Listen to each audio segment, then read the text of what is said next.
Bueno,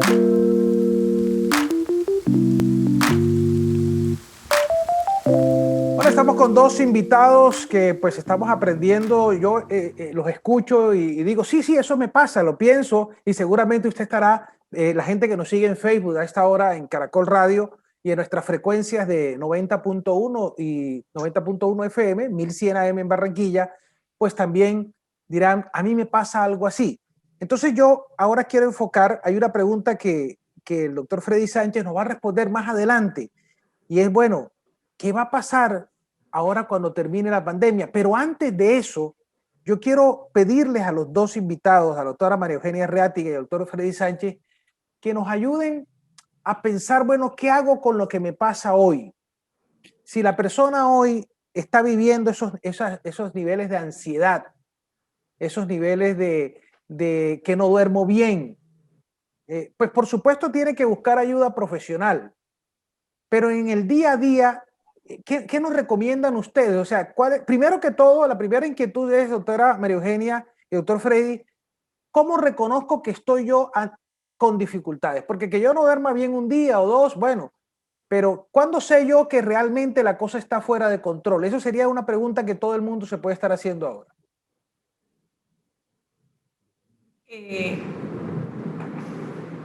Pienso que, pues, además de lo funcional, que es algo muy externo, yo creo que la respuesta se ubica en lo subjetivo, la sensación de estar bien.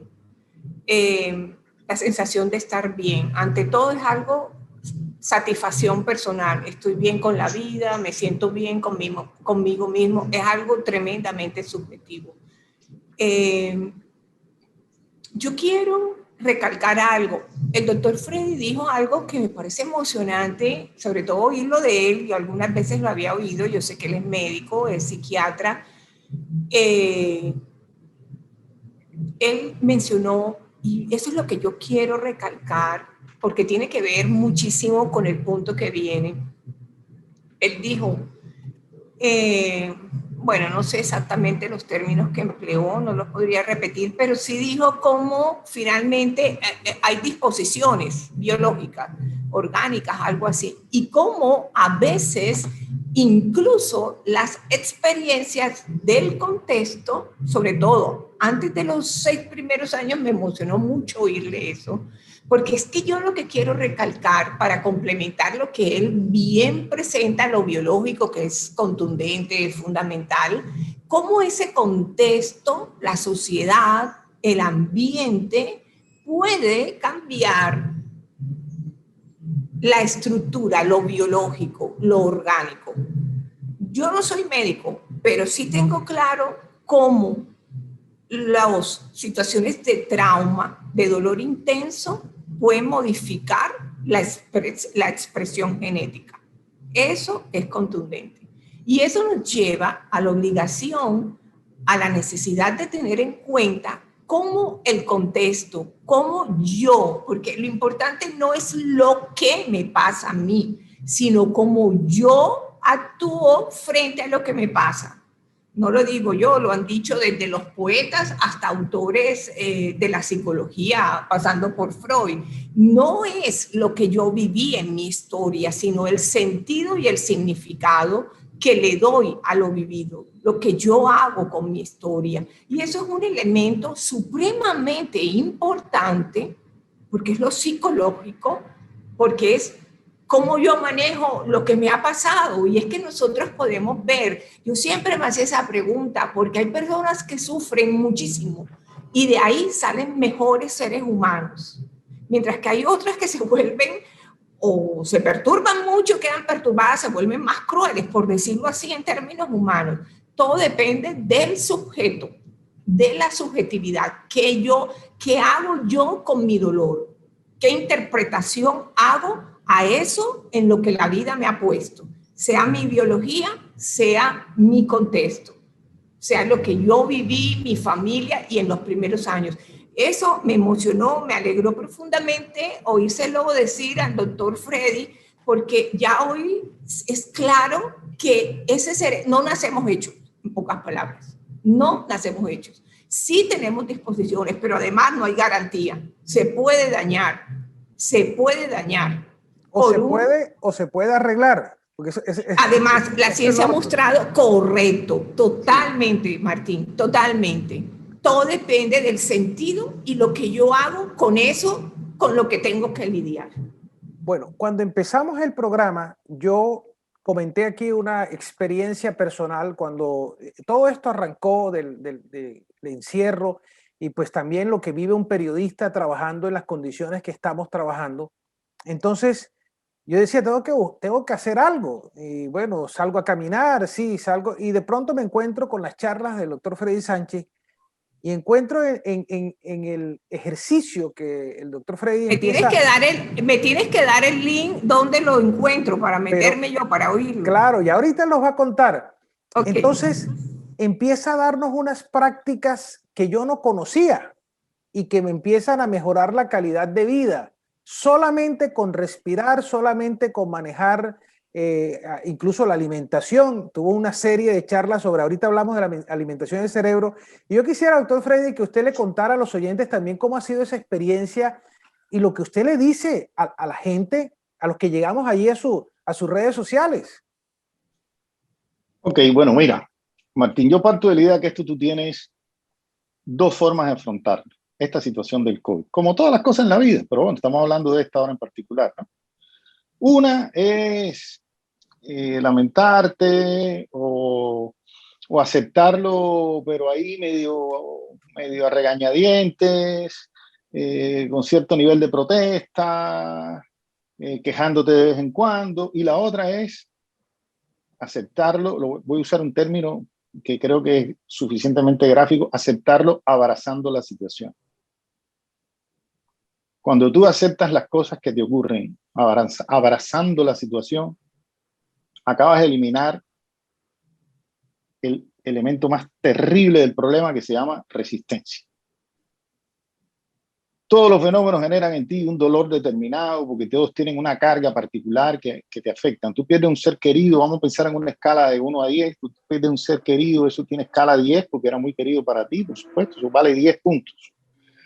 Y la resistencia, pensemos también en una escala de 1 a 10, entonces tú le das 10 puntos porque tú dices, no puede ser, porque pasó, y te empiezas ahí en esa clásica lamentación que empieza la gente. Y eso da como resultado, esa multiplicación da como resultado el sufrimiento. Entonces, si tú multiplicas 10 por 10, el sufrimiento es 100. Si tú se te muere el mismo ser querido y le sigues dando 10 porque es la misma persona y para ti era igual de querida, etc. 10. Pero tú decides aceptar un poco eso, siquiera logras bajar la resistencia a la mitad y le das un puntaje de 5, tú sufres 50. Y si fuera ya un iluminado tibetano que te sientas ahí a meditar y te iluminas y qué sé yo, bueno, pues entonces le darías 0 y sufres 10 nada más. Perfecto. Lo que nos genera más dolor a nosotros, lo que nos genera más sufrimiento a nosotros es la resistencia que hacemos a las cosas que no nos gustan. Y no entendemos que en la vida hay cosas que nos gustan y que no nos gustan, y hay muchas que no nos gustan que no podemos influir sobre ellas. Entonces eso genera dos problemas. Sufrimos mucho y gastamos una cantidad de recursos de manera inútil impresionante.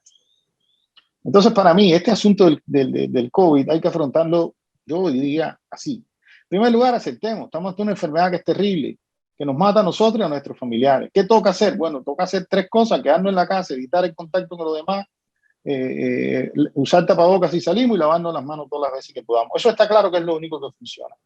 ¿La vacuna funciona? Sí funciona, pero de todas maneras, si te vacunas y digamos, tú vacunado puedes de alguna manera ser un transportador del virus hacia tus seres queridos. Entonces, que te vacunen no quiere decir que tú puedas andar por la calle suelto y sin vacunar, como dice la gente popularmente, porque ahí enfermas a los demás. Entonces, acepten. Yo te lo digo por esto. Yo veo que a veces hay como un cierto, como un cierto, aquí ustedes utilizan una frase que es pechiche, como un cierto pechiche con la cosa, pero no podemos salir, y entonces pobrecito, pobrecita, vamos Señores, hay que entender, esto es una enfermedad grave. No podemos salir. Y tenemos que dar el ejemplo a los demás aceptando el asunto. Y a partir de que aceptemos, entonces podemos poner unos recursos en juego. ¿Cuáles? ¿Cuáles son esos recursos para la gente que están en la casa? Bueno, yo, por ejemplo, pienso que hay 5 cosas del estilo de vida que son muy importantes. Cuando tú trates de coger tu estilo de vida y volverlo a poner lo más parecido a como era antes, dentro de lo posible, todo funciona. Número 1, trata de hacer alguna actividad física, la que sea, pero trata de hacer alguna. Es que no puedo salir a la calle a caminar, sube escalera en el edificio donde vivo, que eso no te expone tanto a la contaminación del virus. O escoge un momento en que haya poca gente, haz eso. Eso es fantástico. Si te compras un equipo para la casa, fantástico. Haz actividad física. ¿Cuánto? Media hora diaria, no hace falta más. Por lo menos ahora en esta etapa de emergencia, media hora diaria, de lunes a viernes. ¿Qué más puedes hacer? Come bien, come saludable. Yo hablé mucho ahí de nutrición todos estos días, de cómo hacer para comer para que el cerebro funcione mejor.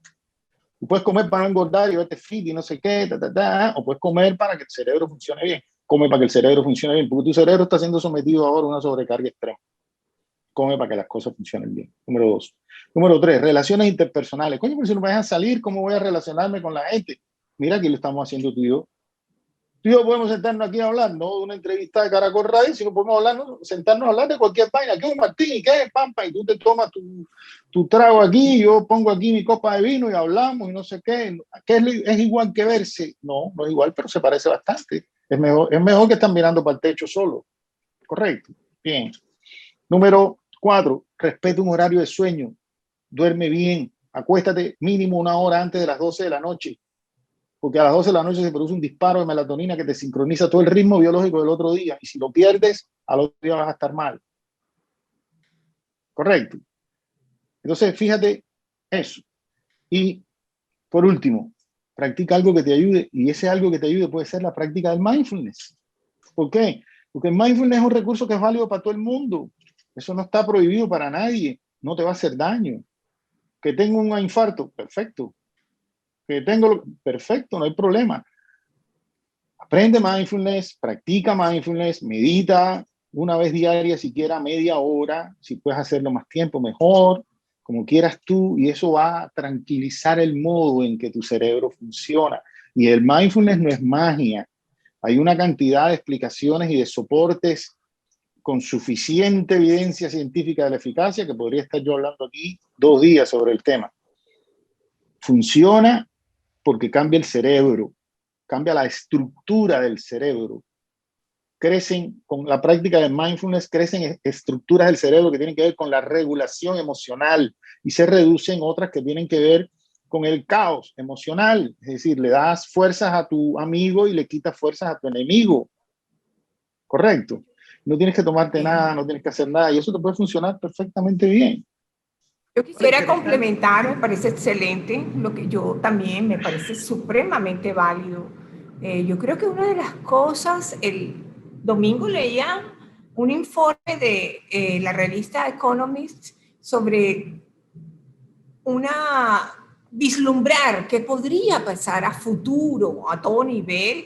Y una de las cosas que mencionaba, ojalá fuera eso, la gente ha aprendido a volverse, digo yo este término, más sencilla, a vivir más en cuidar su propia vida, un estilo de vida más sano, más saludable. Mencionaban todos esos puntos que menciona el doctor Freddy. Yo agregaría una cosa que para mí es vital, fundamental.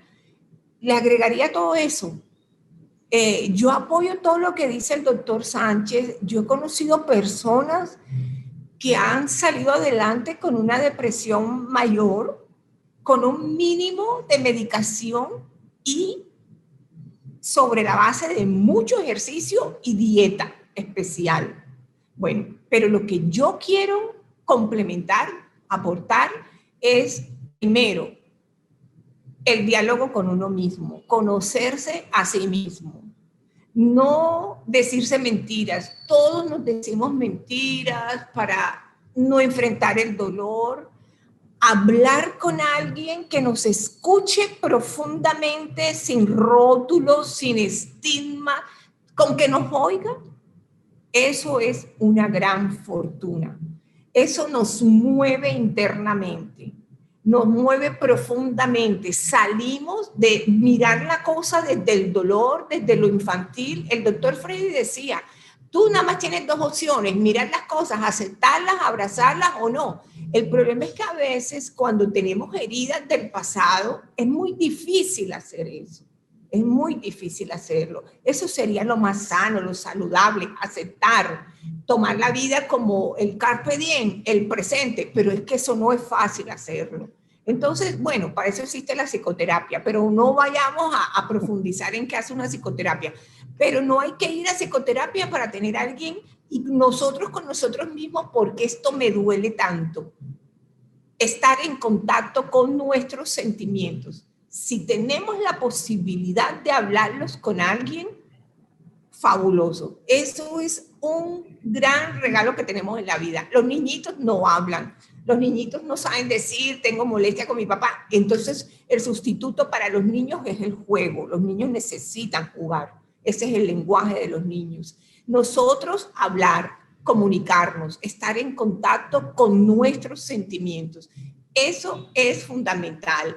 Es fundamental, siguiendo la línea de lo que decía el doctor Freddy, seguir con nuestras rutinas. Para mí fue clave, por dar un ejemplo, en el trabajo, el día que seguí mi misma rutina, me levanto a la misma hora, yo madrugo tal y cual y me arreglo como si fuera para clases. Lo único es que no me pongo los mismos zapatos.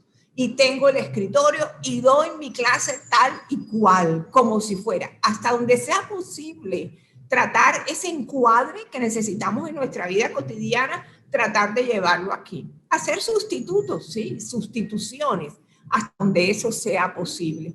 Yo enfatizaría en la posibilidad de hablar, en la posibilidad de estar en contacto con nuestros sentimientos, de profundizar en eso, de no tenerle miedo a sentir lo que sintamos. Y si es posible hablarlos con alguien con quien se tenga realmente intimidad emocional, confianza, fabuloso.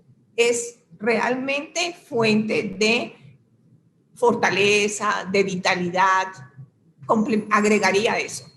Conservar, yo creo la cuarentena también nos aportó, lastimosamente, me duele mucho decirlo porque yo sé que hay muchas personas sufriendo porque no solamente es la pérdida de un ser querido, la pérdida de situaciones económicas, eso es muy doloroso, pero también nos obligó a mirar hacia adentro. Yo repito, insisto, las heridas se abren y es una gran oportunidad para conocernos más. La cuarentena, yo por ejemplo hice muchos cursos, leí muchos autores, yo se me dio por leer a Jung-Chul Han, un autor, un filósofo coreano, hice cosas, bueno, dentro de lo que podía, aproveché el momento, aprendí a mejorar el inglés, la costura, muchas cosas, encontrar cositas, pero no todo el mundo tiene esa, digamos, disposición para leer, encontrar pasatiempos, descubrir pasatiempos que se puedan hacer. En los niños es imperioso hacerlo. En los niños hay que buscarles juego. Es imperioso. Eso lo podemos hacer los adultos que tenemos recursos internos. Sí. Pero un niño es muy complicado, muy complicado. Claro. Y fíjese que usted lo que señala, y es bien importante, hay muchos juegos de los niños que los hemos perdido. Sentarse en un parqués, sentarse en un dominó, en alguna actividad que se pueda hacer en familia también ayuda para mantener ese ambiente, ¿no?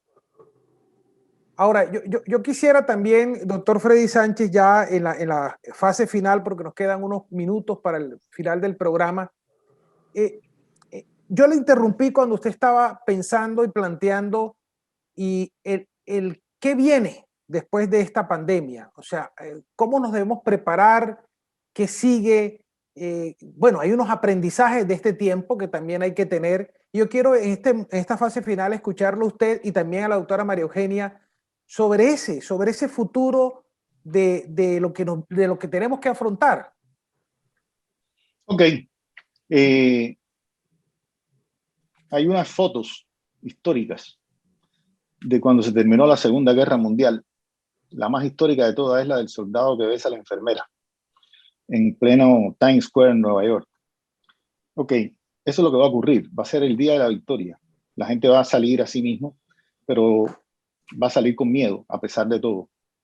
Sobre todo porque hubo ya esta experiencia que acaba de ocurrir ahora. Llegaron las vacunas y la gente salió. Y cuando salió se dio cuenta que no había llegado la victoria todavía, que estaban ahí los enemigos esperando. Entonces la gente se va poco a poco a recuperar y va a ir volviendo a retomar sus hábitos, sobre todo en particular todo lo que tiene que ver con el estilo de vida. La pregunta es, ¿será esto posible? Porque algo que la gente a veces deja de considerar, y es que el cerebro permanentemente se rediseña en sí mismo y se reestructura a sí mismo. Y esta pandemia, por ejemplo, aquí en Colombia lleva un año y uno está encerrado en la casa. No ha sido como otros países donde ya están un poco más suelta la gente. Aquí no, aquí cada vez que la gente intenta soltarse vuelve. Y esto todavía no se ha acabado, va a demorar un tiempo. En ese tiempo el cerebro se ha recableado y se ha reprogramado para funcionar un poco de esta manera. En un momento determinado cambiará eso. Cuando cambie la vida afuera y podamos volver a salir, el cerebro va a tener que volver a hacer ese proceso en sentido inverso una vez más. Es posible que sea perfectamente posible, no hay la menor duda. Ayer me leí un artículo con bases tremendamente, me llamó mucho la atención porque son estudios que están haciendo ya sobre qué va a pasar con el cerebro de la gente. Pareció una cosa formidable y el cerebro va a volver a cambiar y la gente va a empezar a adaptarse poco a poco a retomar sus hábitos y va a volver a socializar y va a volver a visitar a los demás y va a volver a recuperar la cosa esta, digamos, sobre todo lo social, que ha sido lo que más yo pensaría que se ha perdido aquí con este reclutamiento forzoso en la casa. ¿Eso va a ser igual que antes? No, no va a ser igual que antes. Va a ser diferente. ¿Por qué va a ser diferente? Porque la gente debe sacar de esto una lección. La gente debe sacar de esto una experiencia de vida significativa. ¿Cuál? Ahorita decía María Eugenia, y ahora en algún momento tú también lo mencionaste, la gente ha aprendido a vivir en familia, algunos, otros no se acaban de adaptar, pero muchos han aprendido a vivir un poco más en familia, han aprendido la importancia de la familia, la importancia del hogar, de hacer cosas personales, de encontrar dentro de sí mismo variantes no solo interesantes, sino importantes que estaban, digamos, descontinuadas porque estaba uno vertido hacia afuera. Y es parte de ese aprendizaje va a quedar y la gente va a tratar de adaptarse a esa nueva circunstancia y va a ir reencontrando eso. ¿Qué vamos a encontrar también? Mucha gente enferma. Vamos a encontrar mucha gente enferma. Mucha gente con trastornos mentales, unos más graves que otros, que van a requerir ayuda especializada. ¿Y por qué dicen la segunda pandemia? Porque nos va a pasar lo que está pasando ahora con esta pandemia, que no solo se trata de que ya se dieron cuenta de que haya más respiradores y más camas, es que no hay gente para manejar ni los respiradores ni las camas. Es decir, el recurso humano súper especializado que hace falta para eso no existe. Entonces, cuando venga la pandemia mental, llamarle así, podría ocurrir algo parecido. El recurso humano especializado para entender y ayudar a esas personas podría estar en falta y lógicamente eso va a empeorar un poco la situación, ¿correcto? Quiere decir que tenemos que prepararnos para esto. Contra el virus no nos pudimos preparar, fue una cosa que se destapó en noviembre y en abril ya estaba aquí acabando. Pero contra esto, con el tiempo que está pasando y con todo lo que viene y con todo lo que hemos vivido, deberíamos estarnos preparando ya. Los servicios de salud mental, digámoslo así, de la población, los servicios de salud mental del sistema de salud tienen que estar fortalecidos, tienen que estar, las tropas tienen que estar perfectamente listas, entrenadas, armadas y listas para entrar en combate cuando la gente empieza, la gente ya está demandando, pero cuando suelte la demanda masiva esta, porque ya se sienta, la gente le puede quitar el ojo de arriba al virus, ahora la gente está pensando en el virus y si se siente un poquito así o un poquito asado, a veces no le presta mucha atención, pero cuando se acabó el virus y la gente dice, oye, qué mal me siento, llevo 2 meses sin dormir, voy a buscar ayuda, y el otro, y el otro, y el otro, va a encontrar que las tropas disponibles no alcanzan. Y ahí podríamos empezar a tropezar con la segunda pandemia del cuento. Y es que viene un enemigo que nos está arrollando porque nosotros no tenemos con qué responderle. Entonces, esto no va a ser, en ese momento, eso no va a ser compra tapabocas y ventiladores porque eso no se resuelve así. Hay que tener disponible logística, un sistema de salud mental, por decirlo de alguna manera, engrasado y perfectamente engranado, y sobre todo correcto, y un equipo de profesionales suficientemente fuerte y entendiendo la situación que está aconteciendo para poder enfrentar la situación. Doctora María Eugenia. Agregaría algo que ojalá aprovecháramos esta situación para aprender, ¿no? Para aprender. Sí, como decía el artículo que yo les mencioné, la gente ha apreciado mucho la vida más natural, la vida más saludable, gastar menos en artículos suntuosos, aprender a vivir de la mano de la tecnología que definitivamente vino para quedarse, va a cambiar el trabajo, va a cambiar la educación, pero quizá ahora, así como decía el doctor Freddy, tenemos que fortalecer nuestro sistema de profesionales. Quizá la gente, miren, yo confieso que yo siento envidia de la buena cuando en otros países yo veo que la relación con lo psicológico, con la salud mental, es el pan de cada día. Las personas viven para cuidarse, no para otras cosas. Entonces, quizá esto nos ha mostrado cuán vulnerables somos, cuán importante es vivir para nosotros mismos, para estar bien. Y quizá superemos ese prejuicio que aquí no estábamos. Aquí el costeño es feliz, o sea, no, y los problemas por debajo, aquí vivimos lejos, muy lejos de eso que yo planteaba al comienzo de la conversación, en contacto con nuestros sentimientos, no. Aquí para una mamá, pocas mamás saben lo difícil que es tener hijos, lo difícil que es la maternidad, lo difícil que es la vida de pareja. Entonces, de pronto esta es una oportunidad para empezar de verdad preocuparnos por una vida mejor, con más calidad de vida. No solamente fortalecer al profesional, sino también la comunidad ha crecido. Ojalá se aproveche esta crisis para ser más conscientes de la importancia de la salud a todo nivel, física y mental también. Pienso eso. Yo no, sinceramente creo, no sé qué va a pasar, la tecnología se va a quedar, la vida laboral va a cambiar dramáticamente, pero también quizá la gente sea más consciente de qué es lo más importante, que podemos vivir con menos cosas materiales y con más vida interior, enriquecida, estar psicológicamente bien, mirarnos bien, quedarnos mirando hacia adentro. No tan hacia la fuerza, pero sí más conscientes de nosotros mismos, siendo conscientes de que todo depende del significado, de la interpretación que le hagamos a los eventos, sean dolorosos, sean gratos, crecer. Me fascina lo del mindfulness porque eso es crecer espiritualmente y el ser humano nació para crecer en humanidad, en espiritualidad. Qué maravilla escuchar a dos profesionales hoy que nos han ayudado en medio de este tema y que este programa solo tiene un propósito, amigos de Caracol Radio, que hay que seguir adelante, que hay que tener fuerza, que hay que unirnos más en familia, que hay que comunicarnos, confiar, que también hay que practicar cosas nuevas. En esta pandemia conocí y aprendí del doctor Sánchez y siempre le estaré agradeciendo todo lo que nos ha regalado. Pues no lo hubiese conocido si no se hubiera dado la pandemia.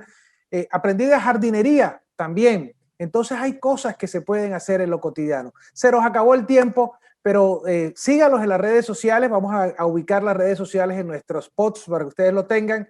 Gracias al doctor Freddy Sánchez, gracias a la doctora María Eugenia Reatiga por estar aquí, personaje de la semana de Caracol Radio. Y sigan con la programación de Caracol.